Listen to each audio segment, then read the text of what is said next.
Hey everyone, Sparks back with another Goddess Victory nikke video, and it's time to talk about Anchor. Now, just so you know, Anchor is a pair unit with Mast. They work together as a duo. If you haven't seen my Mast video already, link in the description to that. Make sure you check it out because she is relevant. Now, she is a Burst 2 support with a rocket launcher code water. So they're both going to be code water. They're also both burst 2, which is kind of a really unique thing for these duo units like the bunnies or the schoolgirls, because we've never seen ones that are the same burst category. They're also both cooldown 40 seconds, which is okay if you're using them together because obviously you want to be using both of their burst, but also kind of makes them really bad if you're using them in isolation because obviously you don't want to have to wait 40 seconds on your burst 2 unit. But let's go ahead and see what her actual skills are. Is she, powerful on her own? Is she powerful with Mast? We'll see. Okay, so skill 1 says starfish shaped Oma rice. So she is going to be making rice like maids. Coco would be proud. And let's see what this actually does. Activates when entering full burst, affects all allies. Effect changes according to the activation time. So this is one of these kind of like ramp ups. Every time you burst, it does something different. But keep in mind, she is a 40 seconds. So unlike some of the units that have this, such as Dola, where this is gonna like add up pretty fast, and she's a 40-second cooldown, it's going to be really hard to get to that third stage, or in some battles even the second stage. So just keep that in mind. So previous effects trigger repeatedly. That's normal. So the first time it's going to be potency of HP goes up 30% for 5 seconds. So all allies are going to get healed 30% better. That's what HP potency means. And then on the second time, it's going to be distributed damage goes up 30% for 10 seconds. So we're getting another distributed damage buff, very similar to how Mast increased distributed damage as well.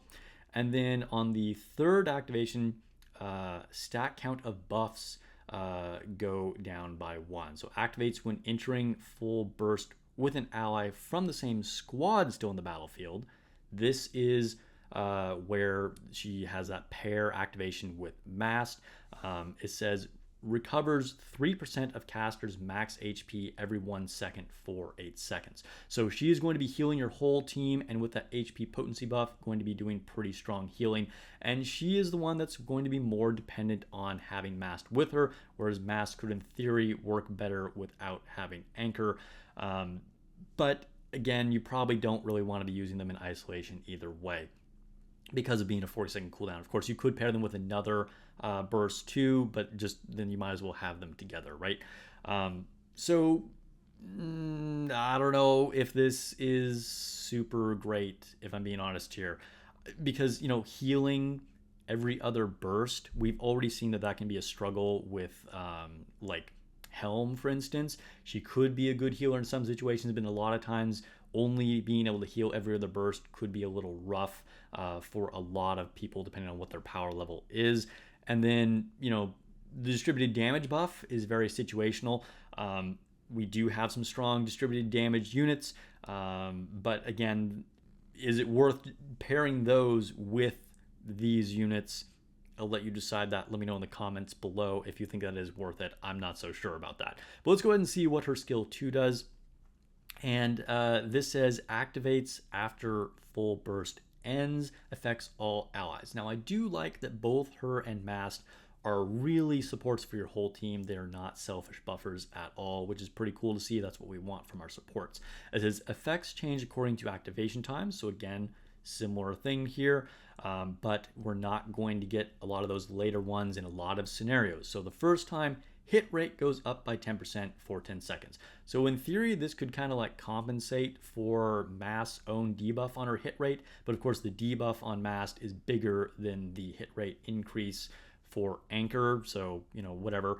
And then on the second time, it's going to increase attack by 35% of caster's attack for 10 seconds. So nice solid attack buff, very similar to what we saw from Mast as well. And then on the third time, reload speed goes up 40% for 15 seconds. This is a really big reload buff, so that's really good. But again, you're not going to get that super quickly. I mean, now granted, this is activates after full burst ends. It doesn't mean that she has to burst, You know, same with her skill 1 as well, but it's going to take a while to get there.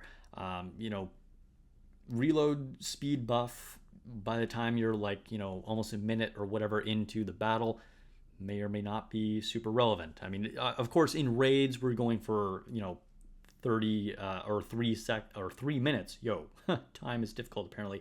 We're always going to have those 3-minute long battles. But if you're relying on a reload speed buff, you know, team, you want to be able to get that right away from someone like Privity, for instance, whereas I don't know if Anchor is going to be super helpful in that kind of scenario. Well, let's see what her burst does. So Seaside Stroll affects all allies. Storage: if the target obtained a healing effect that exceeds the character's max HP, excess portion will be stored up to 60% of the caster's max HP and lasts for 25 seconds. Now, we have seen this once before. I forget which unit did this. Comment below if you can remember which unit would store kind of like an additional max HP cap. This is cool. Could be pretty good, you know.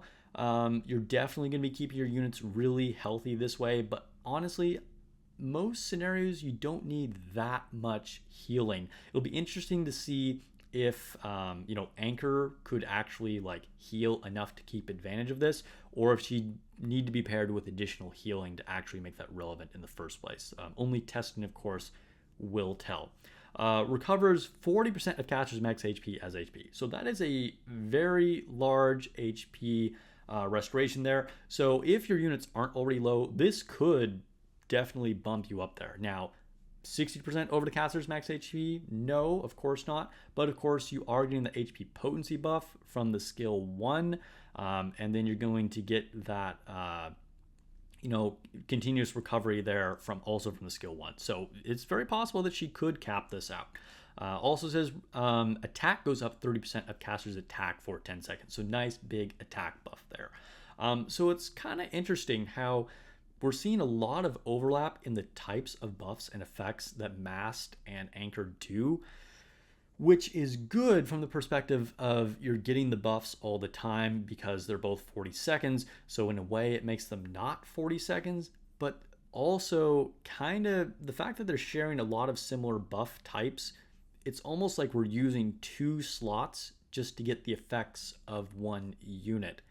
So that really seems like a big downside. You know, I want to say this is not going to be a super great duo. I think, you know, of course, we'll have to test them to find out here, but this feels like this is a pass if you're really trying to save your resources. The units look great. I think this is definitely a win. The devs are listening as far as the type of designs that the majority of players want. You know, that's pretty undeniable, although I guess it's subjective, so technically it is deniable. But I think a lot of people are going to be happy with this, particularly Masked, but Anchor is looking really nice too. But as far as their skills go, again, let me know if you can cook up anything where you think this is really worth it. But I'm not sure this is really justifiable from a pure power level perspective. Of course, there could be niche scenarios, and I'd like to hear what those niche scenarios are. But as far as like a main team for campaign, I think this is almost certainly out. And as far as being one of your raid teams, I think this is a bit of a tough sell as well. But again, let me know if you think I'm off the mark here, if this is actually better than I'm thinking this is. But I think this is cool. You know, again, this is an opportunity to save resources, or if you are a big fan of maids or these characters in particular, then you can go for them. And I think they are totally useful, totally usable, because they do have some pretty strong buffs. It's hard to justify using these Burst 2 characters, especially when they're kind of doing a lot of the same stuff.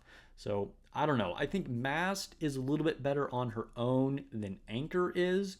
But, you know, 40-second cooldown, you're just always going to have that problem no matter what. But, all right. If you haven't watched that Masked video, make sure you go back and watch that one. It is in the description below. Also, make sure you like the video. A sub would be greatly appreciated. Your boy is trying to reach 5K subs here. I am an official Nikke content creator, and you would really help out the channel if you enjoy these videos at all, if you just take a moment to hit that sub button. All right, I will catch you guys in the next video or on stream. I stream every week on both YouTube and Twitch. Next stream is going to be tomorrow night. I'll catch you guys there.